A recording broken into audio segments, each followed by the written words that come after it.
Eu estou com muita expectativa com o que vai ser liberado sobre você nessa manhã, porque eu creio que pessoas que entraram aqui sem esperança vão sair com expectativa para esse ano, amém? Sabe, o tema dessa mensagem é assim que eu luto as minhas guerras. Quando batalhas vierem contra você, quando os gigantes se levantarem contra você, eu quero em nome de Jesus que você lembre daquilo que Jesus vai ministrar sobre você essa manhã. E quando algo tentar te afrontar, você vai responder para ele: ei, fica tranquilo, eu sei como eu luto as minhas guerras e é assim que eu luto elas, amém? Sabe, tem um ditado aqui na América que ele é quase bíblico. Esse ditado diz: new level, new devil. Eu não sei se você já passou por isso, irmão, mas a cada nova estação que eu vivo, a cada novo nível em Deus que eu experimento, a cada novos milagres que estão vindo em direção à minha casa, novos gigantes se levantam também. Alguém já passou por isso? Tem momentos que a gente está prestes a experimentar algo. Você consegue ouvir o som de muitas águas se aproximando, você consegue sentir o cheiro do milagre se aproximando, e aí parece que do nada algo se levanta. É porque a cada novo nível, novos gigantes se levantam também. A cada novo nível, novos demônios se levantam também. Entenda isso em nome de Jesus. Para mim, o diabo odeia você, o diabo odeia as suas promessas, e o diabo odeia a sua família. É por isso que todo tempo ele vai tentar mudar quem você é, destruir a família que você tem e abortar as promessas que você carrega. Mas eu tenho uma palavra de encorajamento para você nessa manhã: não tenha medo. A palavra de Deus para nós, preste atenção nisso, a palavra de Deus para nós está lá em Josué 1:9, diz: ei, não fui eu que lhe ordenei? Então seja forte e corajoso, não se apavore nem desanime, pois o Senhor, o seu Deus, estará com você por onde você andar. O Senhor estará com você por onde você andar. Sabe o que eu acho maravilhoso nessa passagem? Ele está dizendo que não importam as circunstâncias, não importam as temporadas, não importam os lugares onde eu estou, mas o Senhor estará com você por onde você andar. A nossa segurança em Deus não é geográfica, a nossa segurança em Deus é profética. Deus já liberou essa palavra sobre a tua casa. Pastor, mas eu estou passando dificuldades em Orlando. Pastor, eu estou no Brasil, só estou visitando aí. Não tem a ver com os lugares que você pisa, mas o Deus que firma os teus passos. Vamos, não importa os lugares onde você passa, mas quem firma os teus passos. Não tenha medo. Sabe, o medo tem roubado de nós a expectativa pelo sobrenatural de Deus. O medo tem roubado de nós a expectativa pelo novo de Deus. Sabe, uma das coisas que o medo faz, ele aos poucos e sem a gente perceber, ele vai diminuindo a nossa expectativa naquilo que Deus pode fazer. Eu tenho uma palavra para você nessa manhã: não diminua as tuas expectativas, aumenta o nível da tua fé. Eu já passei por isso uma época da minha vida em que eu esperava muito pouco, e a loucura é que eu vivia muito pouco, mas eu achava que eu estava indo bem. Você sabe por quê? Porque quem espera pouco, recebe pouco e acha que está sempre sendo atendido pelo sobrenatural de Deus. Eu só quero um milagre cotidiano, Deus faz coisas no meu dia a dia, eu falo, tá tudo bem, eu estou vivendo o melhor de Deus. Entenda isso em nome de Jesus. Quando você espera pouco e você recebe pouco, se contenta com isso, você está dizendo para Deus: Deus, eu me satisfaço com um pouco do que o Senhor tem para mim. Mas o que Deus tem para nós não é uma vida ordinária. Isso qualquer um que não conhece a Deus e não tem a fé que você tem, experimenta. O que Deus tem para nós é uma vida extraordinária. É transformar o sobrenatural de Deus no novo natural. E é sobre isso que eu quero falar nessa manhã. Você está comigo? Diga amém. 2 Timóteo 1:7 diz: pois Deus não nos deu espírito de covardia, mas de poder, de amor e de equilíbrio. A grande verdade, irmão, é que na nossa caminhada, ou a gente vive a nossa fé, ou a gente vive os nossos medos. É o que os coaches hoje chamam de crenças limitantes. Você sabe o que é uma crença limitante? Algo que durante muito tempo te fez acreditar que você não podia. São como cadeias emocionais. Eu não sei se você já viu essa imagem na internet, mas você pode procurar, depois você vai encontrar elefantes aprisionados em cadeiras plásticas. Você já viu isso? O treinador, desde que o elefante é pequeno, pega uma corda e amarra ele em tocos de árvore, em lugares fortes. E aquele elefante, ele tenta sair, não consegue, ele tenta sair, não consegue, ele tenta sair, não consegue. E aí ele cria uma crença dentro dele: bom, eu não consigo sair todas as vezes que uma corda me prender. Depois que isso muda na mentalidade dele, depois que isso altera e deforma o instinto dele, você pode prender ele numa corda, você pode prender ele numa cadeira ou dar corda para uma criança de 5 anos, ele não vai se mover. Por quê? Porque quando você não sabe quem você é, você não sabe o que você pode. Um animal com toneladas de peso agora está cativo por uma cadeira plástica. Por que isso acontece? Porque ele está vivendo os medos dele, não o potencial que ele tem. Eu não sei quais são os medos que tem tentado dizer o que você pode. Eu vim nessa manhã dizer para você o que Deus diz que você pode. O Senhor diz: ei, eu sou o teu refúgio e fortaleza, eu sou o teu socorro bem presente na hora da angústia. O Senhor diz pra gente: podem 1000 cair ao teu lado e 10.000 à tua direita, você não será atingido. Ei, Deus está dizendo pra gente: viva a sua fé, não viva o seu medo. Viva as suas promessas, não viva as suas limitações, porque os medos tentam toda hora definir até onde a gente pode ir. Agora existe um Deus que define até onde tudo pode ir, amém? Eu me lembrei agora, tem uma passagem, quando Jó está indagando Deus, e eu acho maravilhoso isso. Cara, existe um Deus que dá ordem ao mar e diz até onde o mar pode ir. Jó está questionando Deus e falando: Deus, por que eu estou vivendo isso? Por que está acontecendo aquilo? Deus, por quê? Por quê? Por quê? E no meio dos porquês de Jó, Deus fala para ele: Jó, eu até te respondo as suas perguntas, se antes você me responder algumas coisas. E aí Deus começa a demonstrar a grandiosidade dele. E Deus começa a perguntar: ei Jó, onde é que você estava quando eu estabeleci a terra? Jó, onde é que você estava quando eu fiz os fundamentos da terra? Quando eu estabeleci os luminares sobre ela? E aí lá no final ele fala: Jó, onde é que você estava quando eu disse para o mar até onde o orgulho das suas ondas iria? Você sabe por que o mar não invade todos os lugares? Porque Deus disse: ei mar, até aqui tudo bem, daqui para lá não. Ei, um Deus que dá ordem ao mar, um Deus que silencia o vento, um Deus que faz cessar as tempestades. A grande pergunta para nós, no meio das nossas lutas, é: se Deus pode todas as coisas, e se nós confiamos num Deus que pode todas as coisas, por que coisas tão pequenas muitas vezes nos paralisam? Um diagnóstico paralisa, uma pessoa que não corresponde à nossa expectativa paralisa, uma desonra de uma liderança paralisa. Ei, entenda isso em nome de Jesus. O que normalmente nos prende não são as paredes ao nosso redor, são as paredes dentro de nós. Quero em nome de Jesus te convidar a abrir teu coração. Jesus quer quebrar todos esses muros hoje. Você está comigo? Diga amém. A gente vai sair daqui encorajado a viver o melhor ano da nossa vida, não porque a gente é bom, mas porque Ele é bom. 2 Coríntios 4,16 diz: por isso nós não desanimamos. Embora exteriormente nós estejamos a nos desgastar, interiormente estamos sendo renovados dia após dia. Porque os nossos sofrimentos leves e momentâneos estão produzindo para nós uma glória eterna que pesa mais do que todos eles. Por isso, nós fixamos os olhos não naquilo que se vê, porque aquilo que se vê é temporário, mas aquilo que não se vê é eterno. Quais são os gigantes que você consegue enxergar? Quais são os gigantes que têm se levantado contra você? Cada um deles tem um nome, olha para mim. Alguns têm enfrentado o gigante da depressão, alguns têm enfrentado o gigante do divórcio, alguns têm enfrentado o gigante da crise de autoimagem, complexo de inferioridade, alguns têm enfrentado os gigantes talvez na relação com seus filhos, talvez no uso de drogas. Eu não sei qual é o teu gigante, qual o nome que ele tem, mas deixa eu te dar um conselho: não domestique os seus gigantes. A Bíblia diz que quando Davi, preste atenção nisso, a Bíblia diz que quando Davi vai no acampamento para levar comida para os seus irmãos, ele se depara com uma cena. Qual era a cena? Existia um gigante afrontando o exército do Deus vivo todos os dias. Você sabe por que Davi ficou tão assustado? Porque aquilo era novo para ele. Mas quem estava no meio daquela circunstância já tinha se acostumado com isso. Então quando Davi chega lá, ele fala: peraí, esse gigante está afrontando vocês há dias. E eles falam: é Davi, não tem ninguém que quer afrontá-lo. Aí Davi faz uma pergunta: mas quem é esse incircunciso filisteu? Ou seja, quem é essa pessoa que não está debaixo da aliança do Deus vivo, que está afrontando o nosso exército? E aí então Davi se levanta contra ele. Preste atenção nisso em nome de Jesus. Sabe qual é a chave que eu quero compartilhar em relação à experiência de Davi? Davi não se acostumou com a voz daquele gigante, por isso que a voz dele incomodava o seu interior. Quando a gente domestica alguns gigantes, a voz deles não incomoda mais. Ah, é só uma depressão, minha mãe teve isso. É divórcio, é algo que a minha família enfrenta. É uma maldição hereditária. Não, é um problema financeiro, mas eu já estou acostumado. Ei, preste atenção. Não tenha medo das tempestades, mas também não se acostume a elas. Você não nasceu para viver em meio a elas. Não tenha medo dos desertos da vida, mas também não firme o teu acampamento em meio a eles. Deserto é lugar de passagem, não de habitação. Não tenha medo do que se levanta, mas também não seja omisso. Deus está falando para paz aqui nessa manhã. Ei, tem algo vindo contra os teus filhos. Eu te dei autoridade como sacerdote na tua casa para declarar: na minha casa não, not today.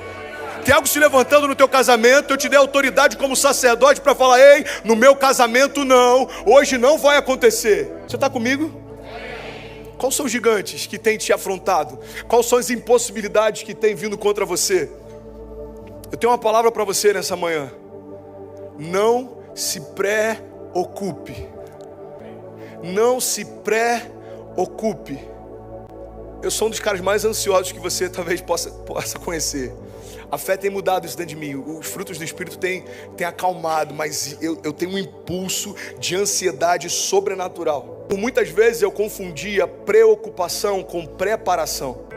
Então eu estava sempre pensando no problema que estava por vir. Preste atenção nisso. Eu estava sempre pensando numa estação que ainda ia chegar. Eu estava sempre pensando no gigante que ainda ia se levantar. Sabe o que eu aprendi? A preparação te deixa pronto antes da nova estação chegar. A preocupação te deixa exausto antes dela chegar. E quando a gente confunde isso, a nossa mente fica o tempo inteiro preocupado com o que vai acontecer. Sabe qual é o resultado? Você está exausto para resolver o que já está acontecendo. Então não se preocupa com amanhã. A palavra diz: ei, o amanhã, cada dia carrega o seu próprio mal. Não se preocupa com amanhã, mas eu tenho coisas novas para fazer hoje. Talvez você está aqui, a tua dúvida é como é que vai ser a tua segunda-feira, como é que vão ser seus próximos meses. Ei, confia nisso em nome de Jesus. O Deus que vai te dar milagres hoje, o Deus que vai te renovar hoje, o Deus que vai liberar destinos hoje, é o mesmo Deus que vai cuidar da tua segunda-feira. Fique em paz, não se preocupe. Não se preocupe. Sabe outra coisa que eu aprendi? Apanhando, porque o nosso caráter vai sendo tratado conforme a gente tropeça. Então não tenha vergonha das suas cicatrizes. Elas demonstram que algum dia você caiu, mas Jesus te restaurou, amém? Não precisa escondê-las. Elas são a prova viva de que você venceu. Você está vivo, então você venceu tudo que se levantou contra você.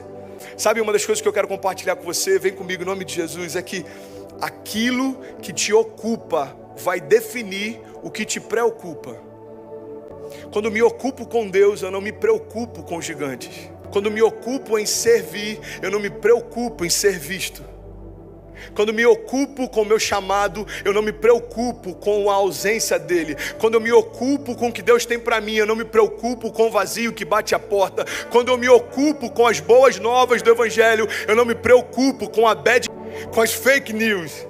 Quando eu me ocupo com os pensamentos que Deus tem a meu respeito, eu não me preocupo com as fofocas e o que dizem a meu respeito. Porque às vezes a gente se abate correndo porque tem muita coisa para liberar sobre você. Alguém está recebendo? Diga amém. Às vezes uma fofoca, uma palavra contrária liberada a portas fechadas nos abate mais do que uma palavra profética e uma promessa liberada com os céus abertos nos encoraja.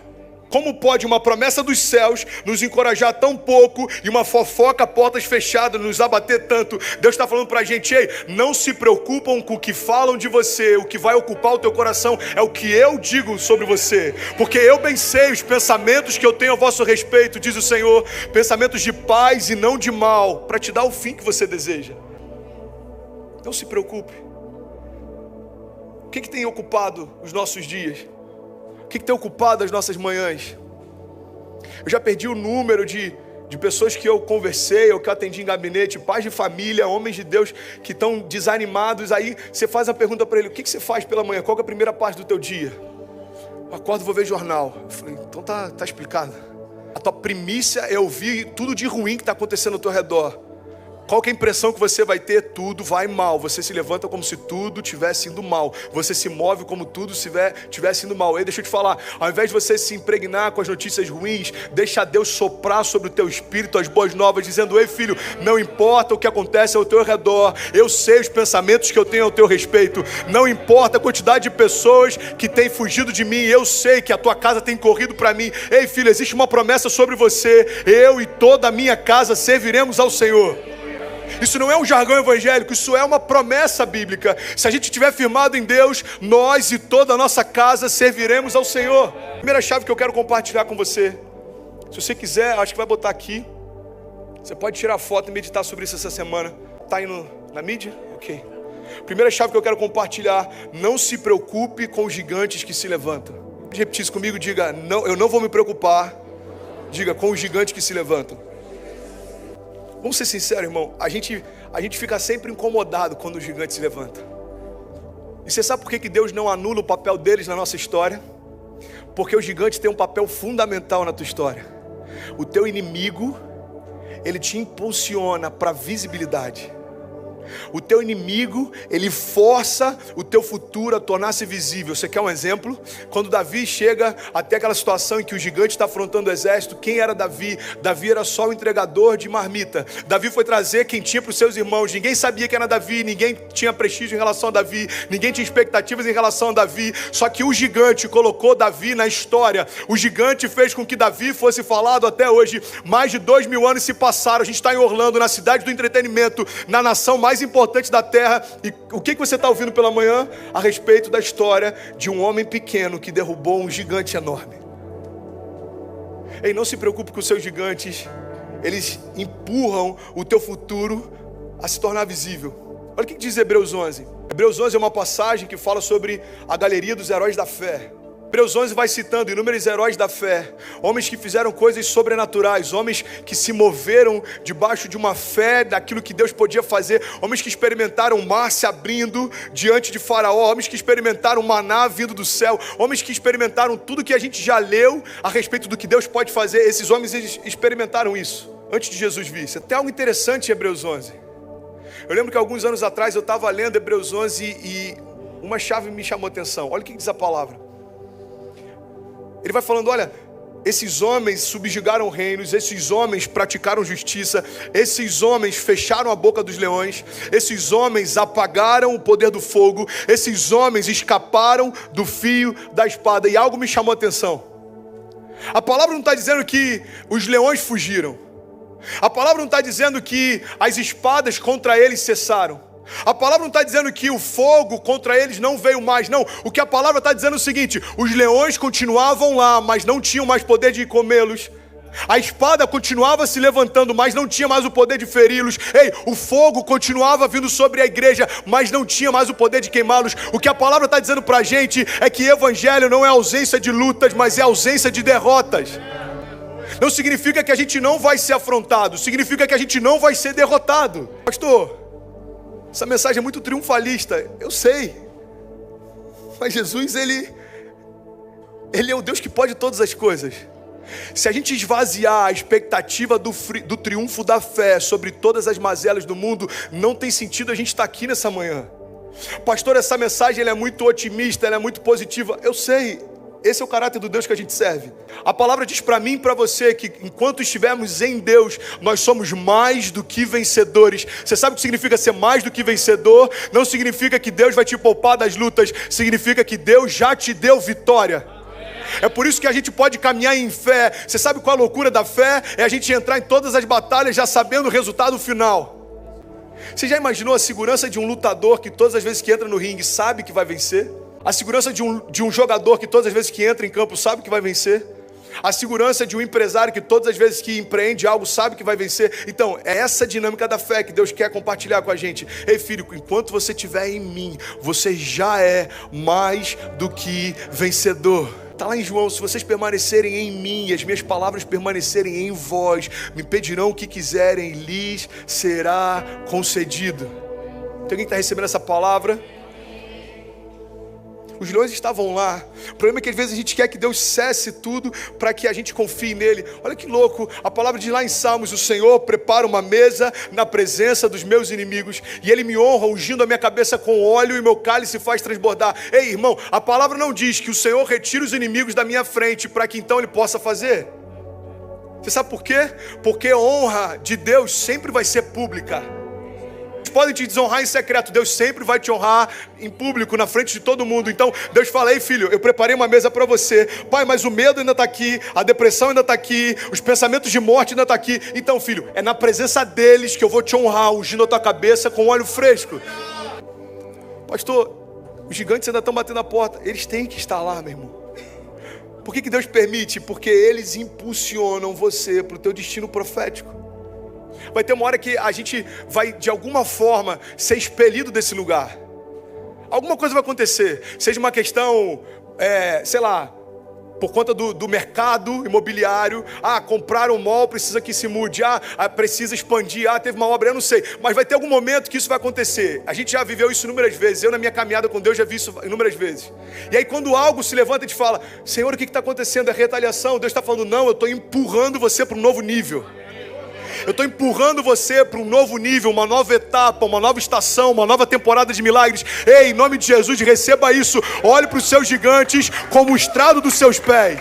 Romanos 8,31 diz: o que diremos, pois, diante dessas coisas?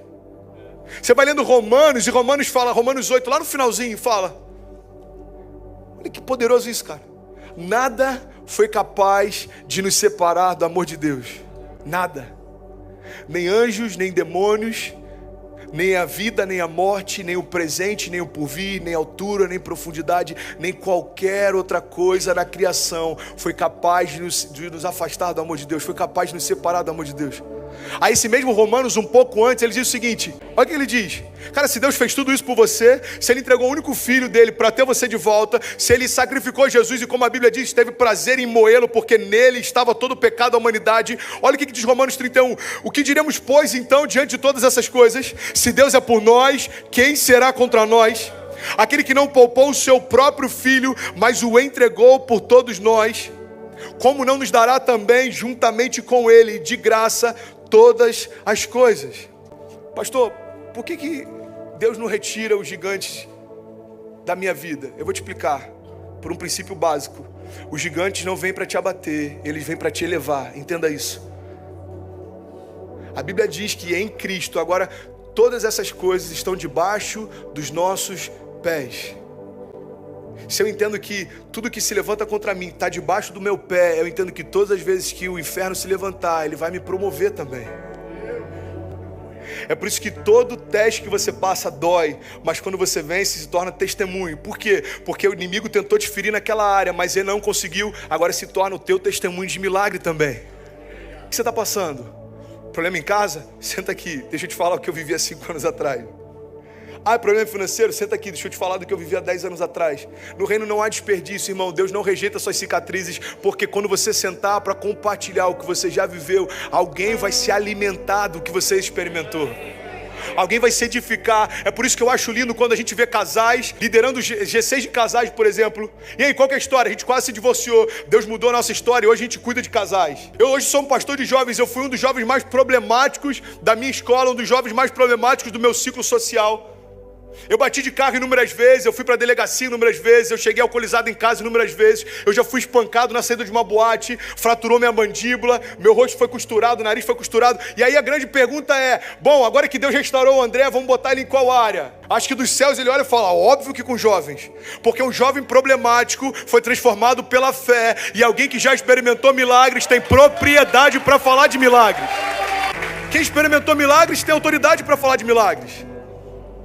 2 anos atrás eu fui internado, hospitalizado. Ah, pastor, você fala muito sobre isso. Desculpa, irmão, é o meu testemunho. Se fosse o seu, você estava falando. Eu só posso falar do que eu vivi, eu não posso contar histórias.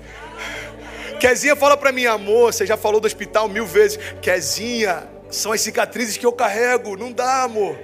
Eu vou falar de fé, eu lembro de 2 anos atrás, Jason, eu internado, eu estou pregando num dia como esse aqui, pregando, falando de fé, o Deus que pode mover o sobrenatural. No dia seguinte eu estou sendo internado, estou no leito de um CTI usando fralda, usando tubo de oxigenação, com catéter na minha jugular. Não sei o que é falar de um Deus que faz milagres. Por quê? Porque eu experimentei milagres. E quais são os milagres que você experimentou? As pessoas precisam se alimentar do que você viveu. Não rejeite seus gigantes. Eles são como professores na escola da vida. A grande questão é que eles não vão abater aqueles que estão com os pés firmados em Deus. Você está comigo? Diga amém. Segunda chave que eu quero compartilhar com você: não se preocupe. Deus tem renovo para você. Você está cansado? Não se preocupa, Deus tem renovo para você. Você está em dúvida, você está confuso, não se preocupa, Deus tem renovo para você.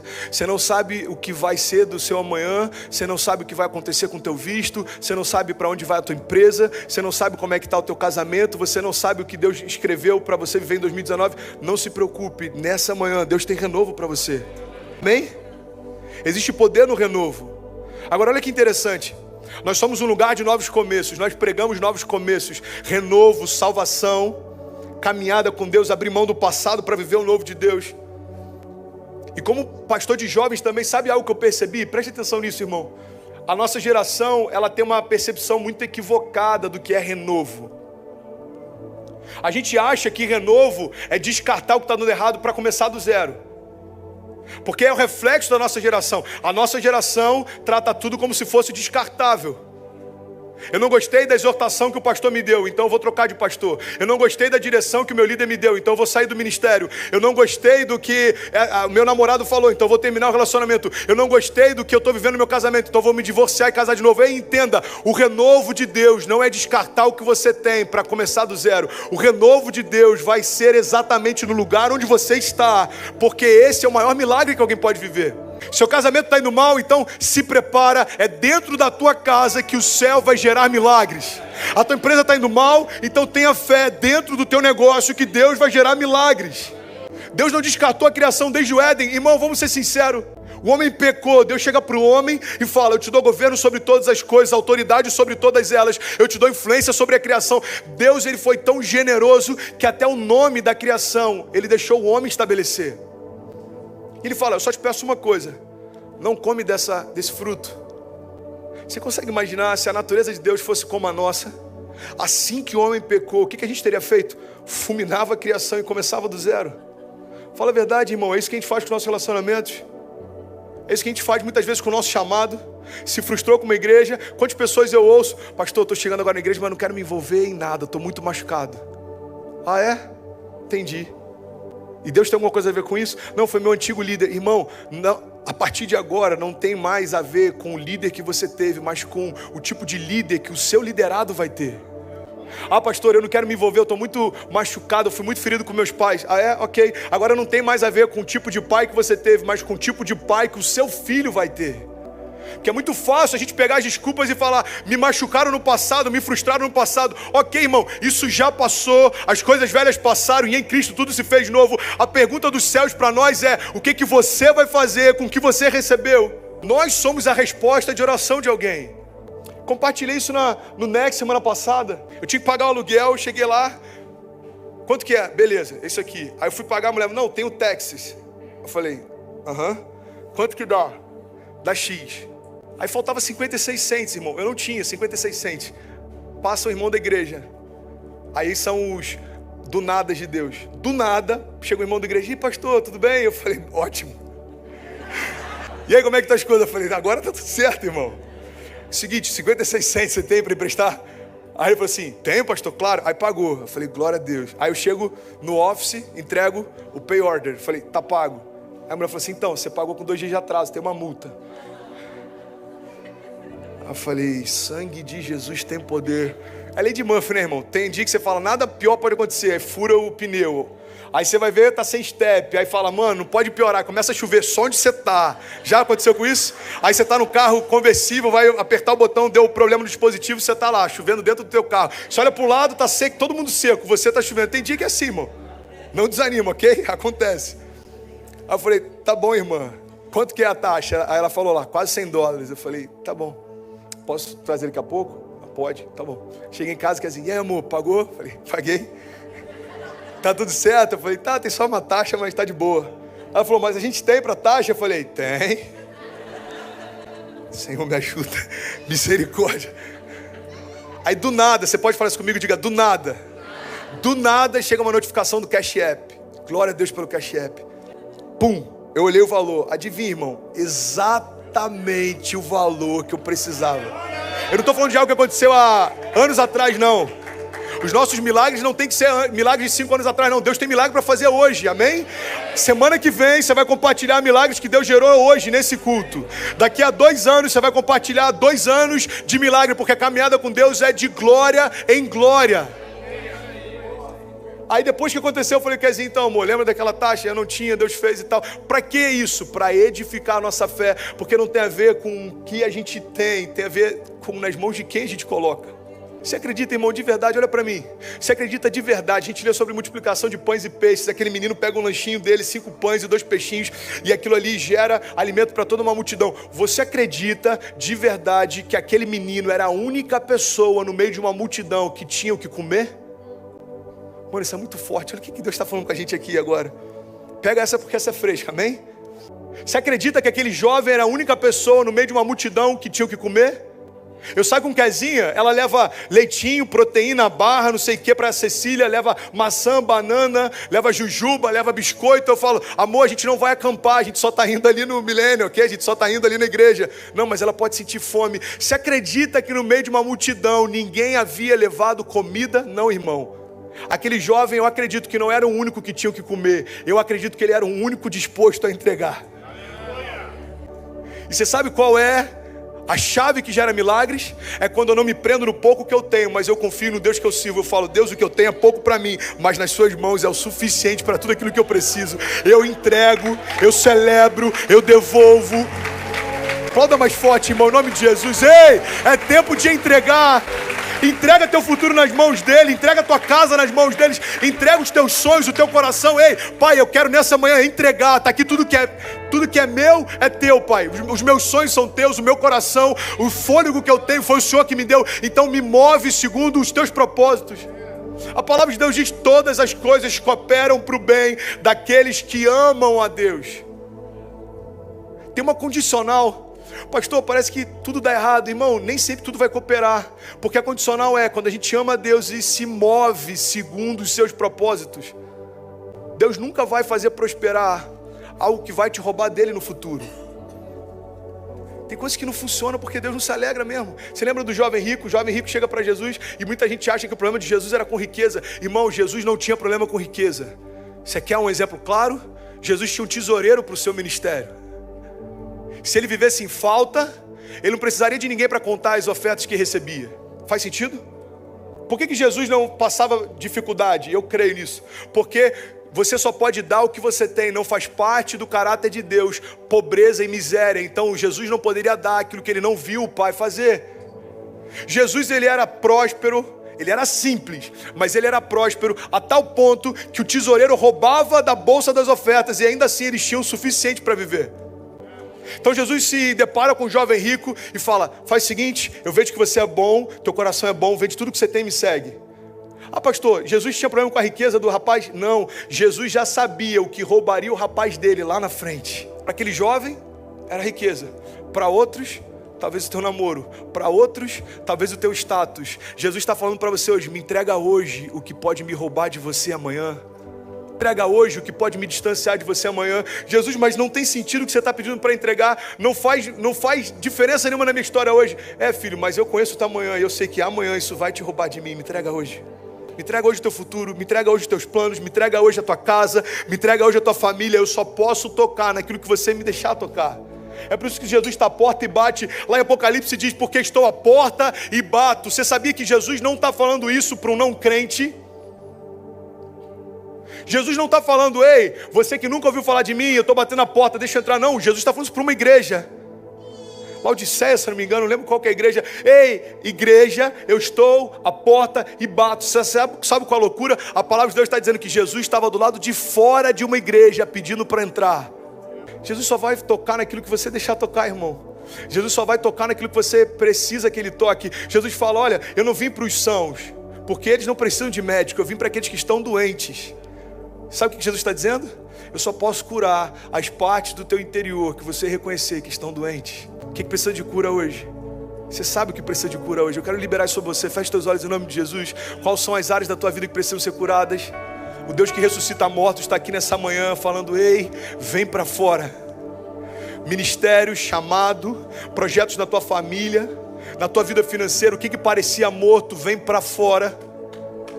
Nós chamamos a existência aquilo que não existe. Pai, em nome de Jesus, renova a nossa força nessa manhã, renova a nossa alegria nessa manhã, renova as nossas expectativas nessa manhã. O Deus que faz o cego ver, o Deus que faz o surdo ouvir, o Deus que move o sobrenatural, o Deus que criou todas as coisas como nenhuma delas existia, o Deus que diz haja e todas as coisas se submetem ao poder da sua palavra. É esse Deus que nós declaramos, o haja de Deus sobre a nossa casa, o haja de Deus sobre a nossa vida, o haja de Deus sobre o nosso chamado, o haja de Deus sobre o nosso ministério. Seja feita a tua vontade, Jesus, seja feita a tua vontade, Pai. Nós te entregamos o nosso coração, nós te entregamos o nosso futuro, nós te entregamos o nosso presente. Tudo que nós temos é teu, Jesus, seja feita a tua vontade, assim na terra como no céu. Se você crê nisso, diga amém. Eu tenho mais algumas chaves para compartilhar, mas eu preciso correr. Deus quer gerar algo novo, eu creio nisso. Terceira chave que eu quero compartilhar com você, irmão, isso aqui é muito forte, principalmente para líderes e pais. Pessoas que exercem uma função de autoridade e empoderamento. Preste atenção nisso. Terceira chave que eu quero te compartilhar para que você não se preocupe. Não se preocupe com quem não te honra. Isso não diminui quem você é, mas revela quem eles são. Não se preocupe com quem não te honra. Isso não diminui quem você é, mas revela quem eles são. Eu passei algo há um tempo atrás que eu estava honrando, eu estava me movendo em gratidão e honra e não havia reciprocidade. Lá no Rio tem um ditado que a gente usa para isso: fica feio para quem faz. Você já ouviu isso? Relaxa, irmão, fica feio para quem faz. E aí chegou uma hora que isso começou a incomodar a Kezinha, minha esposa. Ela falou: amor, para. Eu falei: por quê? Você não está vendo que não tem resposta? Eu falei: mas espera aí, resposta de quem? Porque o princípio da honra não tem a ver com a resposta que o homem te dá, mas como Deus recebe o que você oferece. O princípio da honra ele é tão poderoso que ele não depende da reciprocidade do outro para você colher os frutos que você tem por direito. Você pode honrar alguém a vida inteira, essa pessoa não está devolvendo honra. Não se preocupe, irmão, a tua honra não vem dos homens, a tua honra vem dos céus. Pastor, eu estou passando uma dificuldade com os meus filhos, eles não me honram. Meu irmão, fique em paz, faça o melhor que você pode, seja o melhor pai que você pode.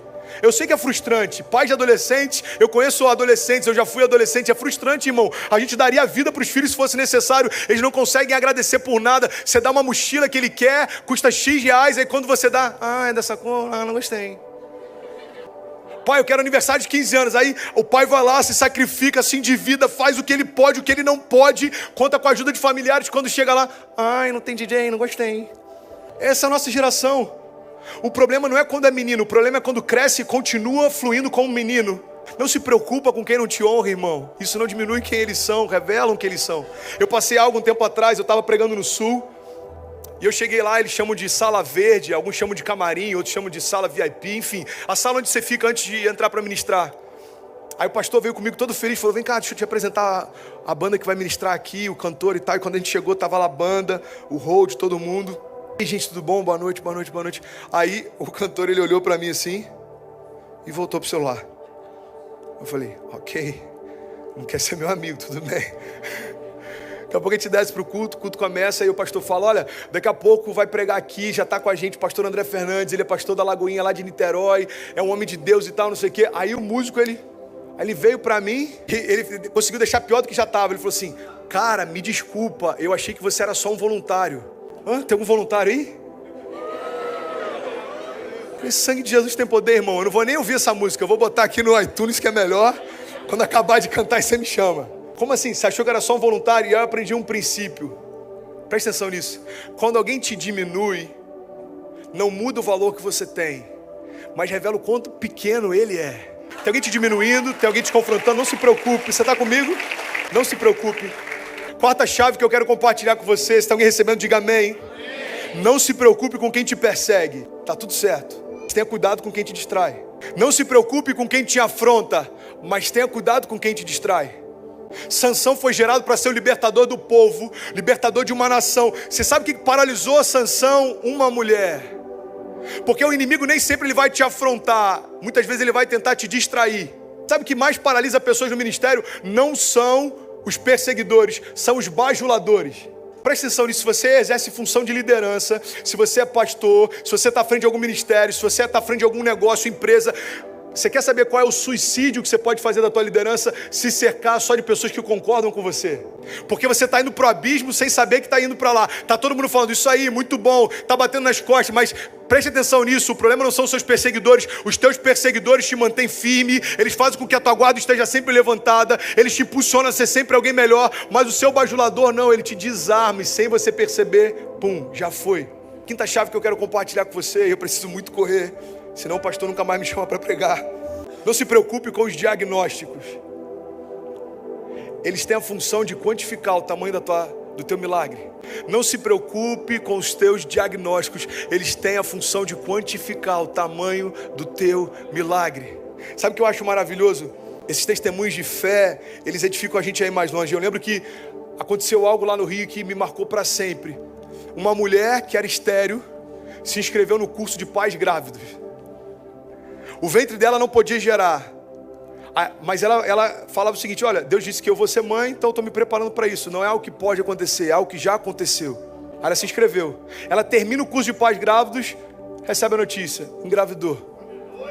E sabe o que eu aprendi com essa mulher?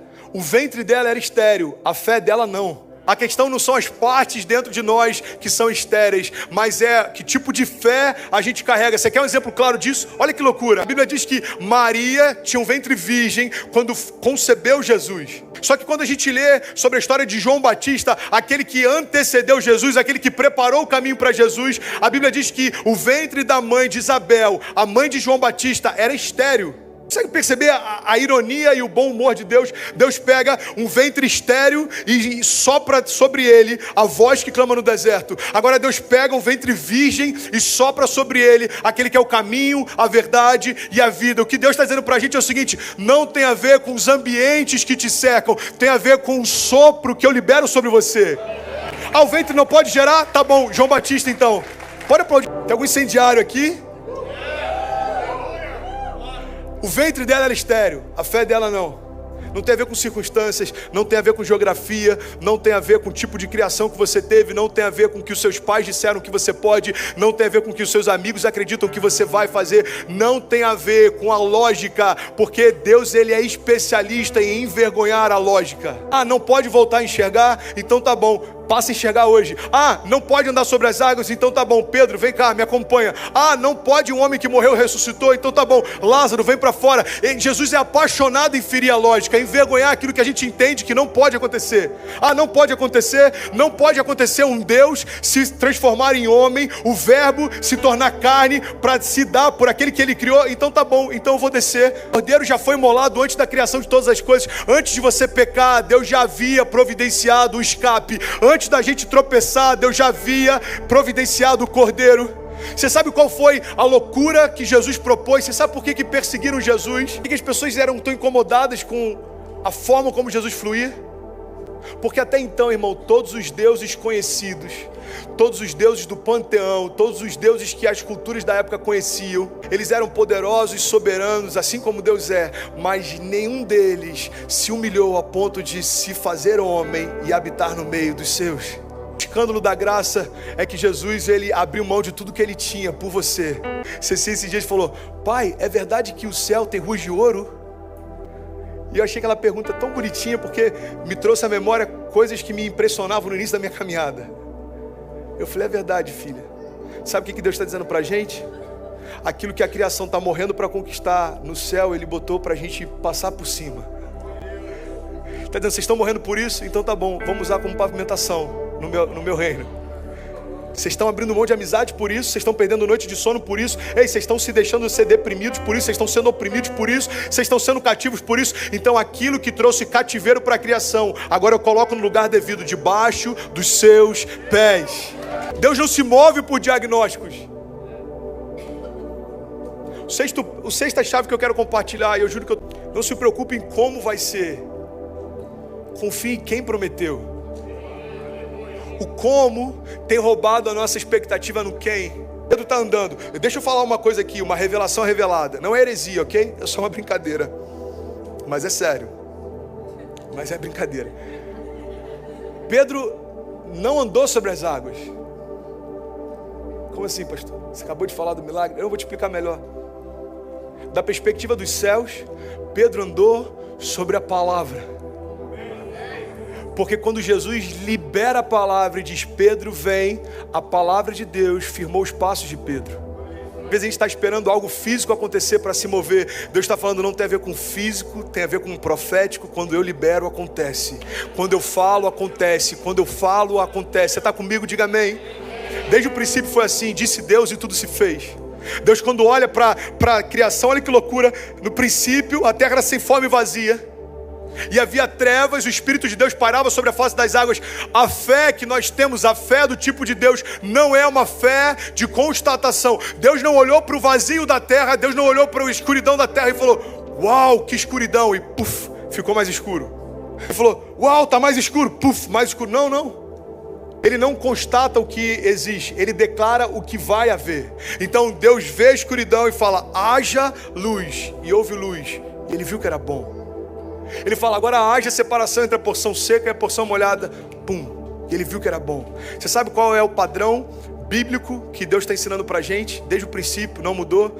Não declare o que você vê, mas o que você deseja ver.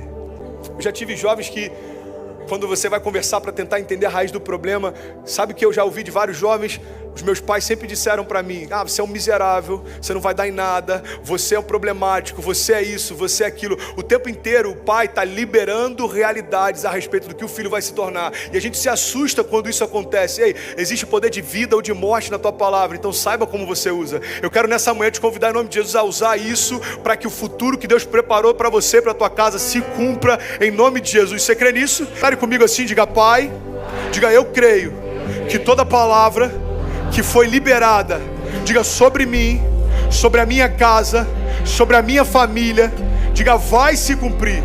Diga eu não acho que pode acontecer, diga eu creio, já aconteceu.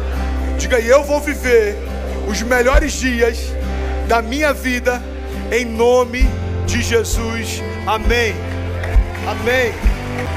Vai acontecer. Salmos 46, 10 diz, ei, aquietai-vos e sabei que eu sou Deus.